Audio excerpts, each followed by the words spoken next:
Welcome back, everyone. We've made it to the end. It's our last video on internship and applying for internship, and we're talking about rankings and the match process and how this actually works. So, you've survived your interviews. Awesome. Now you get to that point where you're figuring out, okay, what do I do with this information? How do I make my preferences?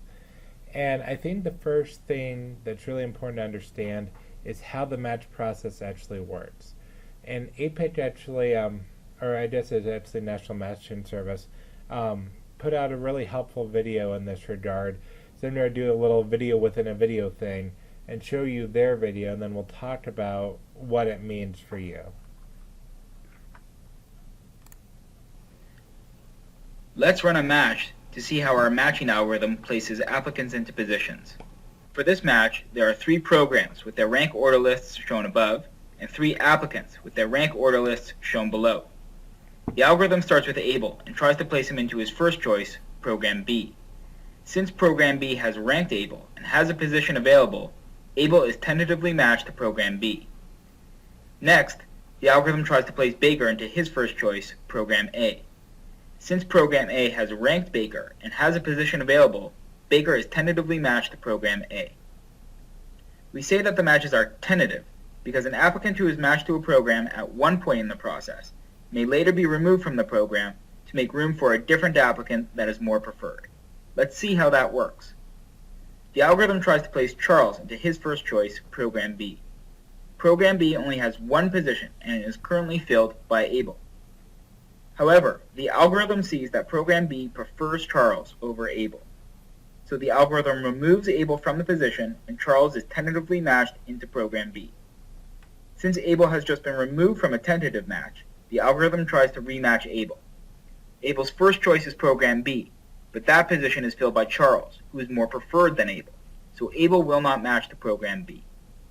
Next, the algorithm tries to match Abel into his second choice, Program A. Since Program A has ranked Abel and has a position available, Abel is tentatively matched to Program A. The matching algorithm is now complete, as each applicant's list has been processed and each applicant is tentatively matched to the most preferred choice possible. Tentative matches now become final. Program C has no matches and is left with one unfilled position. You should note that with the matching algorithm, no applicant or program can be forced into a final match until all applicant rank order lists have been considered for the best possible tentative matches. Just remember, you will be matched to the most preferred program on your rank order list that ranks you and does not fill all its available positions with applicants it prefers.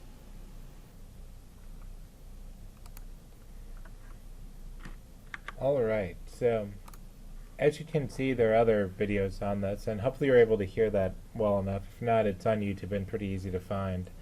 So what does this mean? So when you go through the process, it's human nature to kind of prioritize those that you think you have a good shot with. So like if I go and I interview at 2 programs and I think I have a much better chance at Program A than Program B, I might be tempted to automatically rank Program A higher because I think I have the better chance with them. With how the match process works, doesn't matter. If you liked Program B more, even if your chances are infinitely small of matching at Program B, you should rank them higher. Doing so does not change your likelihood of getting a match overall. So it's not going to hurt your chances at Program A, except for the fact that if you match at Program B, obviously you can't go to Program A. But it's not going to reduce your chances of matching. It's not going to hurt your chances of matching at Program A. It's not like someone else is going to take that slot just because they ranked A, first. It's all based on that combination, that interaction of you and their ranks. So with that, really think about what sites do you prefer. Where would you really like to be? Taking out, how excited maybe they were to have you, or taking out what you think the odds are of them matching you. It always feels good to be wanted, but what's the best training site for you, and rank accordingly. And again, it's okay if you have it where, at the top of your list there are a bunch of long shots. One of the things I did is I had certain sites that were top sites for me, and I didn't get interviews at them. And I actually still ranked them. Um, I knew there's probably no chance they'd rank me because I didn't get interviews there, but I still wanted them in the midst, knowing that ranking them didn't hurt my chance at any of the other sites. So that's how you should think about this: is that you rank it solely on your preference and not where you think you have the best shot, not where you think um, they have they have you ranked. And honestly, you should know that. And I think I talked about this in earlier videos, but if not, it's important for me to touch on now. Um, it breaks APPIC rules to talk about your ranks. Oh yeah, I talked about this. But anyway, you can talk about enthusiasm for a site, but you're not allowed to tell a site that you're going to rank them first. Likewise, the site is not supposed to tell you where they are planning on ranking you. Does this happen? Sure. Should it happen? No. Um, and my biggest concern is basically from our program, it will not happen. Like, you will not tell places where your rank is. Um, it, I just, I, Even separate from the rules, I think you have a lot more to lose than you have to gain with that. Because, if you have a really good site and you're really saying you tell them you're going to rank them first, they know the rules too. And they may not want to rank someone highly that breaks the rules. So do keep that rule sacred. That's important. So one of the things that helped me the most with coming up with my final rankings was having a system where I had running rankings. So after each interview, I ranked the interview in relation to others. So, it's easy after the first one, and then, you just have that number one. And then after two, you think, okay, what should I prefer first, site A or site B? And you just keep doing this as you go, because they really start to blur together, and it gets harder to know why you preferred one site over another. But especially as those interviews are further in the rearview mirror. But I found it helpful to know, if I preferred, for instance, Jetson VA over Detroit VA, even if I can't remember exactly why that was, if I have a new interview and I preferred it more than Jetson VA, I pretty much know I can just go ahead and safely rank it above Detroit VA. So, running rankings, very important. When not to rank a site, this is tough. Because what you're basically saying with this is, I would rather not match than go to this site. And that happens. And I've actually advised students to do that before. For instance, in the case where a supervisor or someone on the interview said some things that were inappropriate of a sexual nature.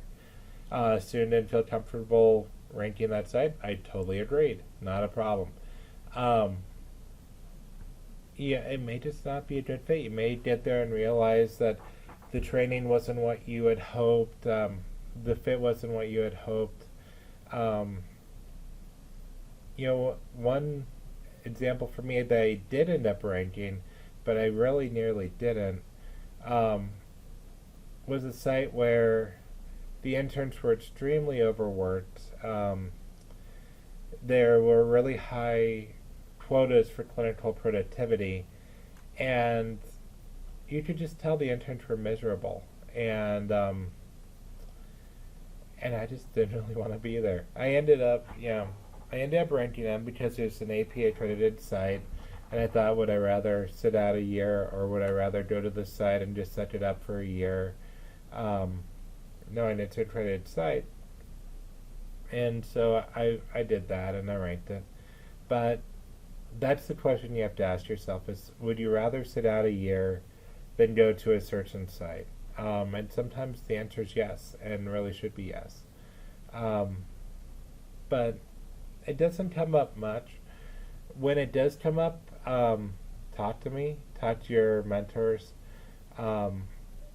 get some opinions on it. But you don't have to, just because you apply, just because you interview, does not mean you need to rank a site. Another time that you may not rank a site is, in our program, you have to get special permission to apply to a non-APA accredited site. But if we give that permission, and if you interview and it doesn't look like they're super close to getting accredited, not only would you maybe not want to rank that site, the program very well might not bless you ranking that site. So that also comes up sometimes. Another piece of advice I have is when you have your preliminary rankings, you're going to simmer on this for like a week to 10 days. As soon as you have your first rankings, put them in the system even if they're not your final. You just want numbers in the system, so that way if something happens, who knows what happens, they're in there and the system can go and you can still match. You can always go back and change your preferences, so that's not a problem, but get some preliminary ones in the system so that way you have them and then you can just change them before they get locked in. How to handle match day and what we do here. Sorry about that blip there in the middle. My department head stopped by. So how do you handle match day? So for me, I knew I'd be checking email the whole time. So I wanted to be productive. So I ended up going and getting an oil change. I had a place I knew had Wi-Fi. So I could both feel like I was doing something I needed to do anyway, while also checking my email, incessantly. Some people are better about not checking the email and just letting things be, but most of us are going to be, just waiting on that email. They usually come pretty early. In recent years, it's been like 6 or 7 in the morning. So it's not too bad. So how we handle it on a program level is I will get an email with where everyone is matched. What I ask is when you get your email, shoot me an email just so I know you have it. And then also if for some reason I haven't gotten my email, then that also helps me know where you're headed. Now, when I get my email, I will email the rest of the faculty, but I will make sure all of them know not to say a word until afternoon. So what that does is it makes it so you can tell your friends and your colleagues, lab mates where you're going, and you can talk about it and share that news with them. We don't want to, by any means steal your thunder with that. Usually what we'll do is I'll either email it out or announce it around brown bag, so that way people know where everyone's going. In the case of someone not matching, we may change up a little bit. I may be more likely to email that than announce it brown bag, but thankfully that doesn't happen much. It hasn't happened yet for us, and though we have gotten into the second round once. And then we just worked through it, so no worries on that. Then we'll also likely have a match day party at some point. The question of when this is up to you.